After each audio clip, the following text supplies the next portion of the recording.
ভাইরালের কোনো সময় হয় না, তাই তো 4 বছর পুরনো এই গান আগিলা সে সুন্দর তোর পাছারের পাছারে পাছারে এই গানটি ভাইরাল হলো।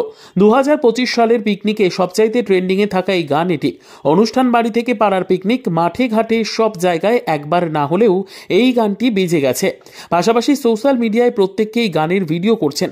নদীর ধারে কিংবা পুকুর পাড়ে কিংবা কোনো পার্কে প্রেমিক প্রেমিকা থেকে শুরু করে প্রত্যেকেই এই গানে মেতেছেন। সত্যি কথা বলতে গেলে সঙ্গীত শিল্পী চন্দন অঞ্চলের এই গান, যা ইউটিউবে 3 মিলিয়নেরও বেশি ভিউ হয়েছে, ছোট থেকে বুড়ো প্রত্যেকের এই গানে নেচেছেন এবং নতুন বছরকে স্বাগত জানাচ্ছেন। একটা কথা তো প্রমাণ হয়ে গিয়েছে, ভোজপুরি থেকে রবীন্দ্রসঙ্গীত যার সঙ্গে কোনো মিল নেই, সেগুলোও যে কোনো মুহূর্তে ভাইরাল হতে পারে, যে কোনো সময় ভাইরাল হতে পারে, তাই ভাইরাল হওয়ার কোনো সময় নেই।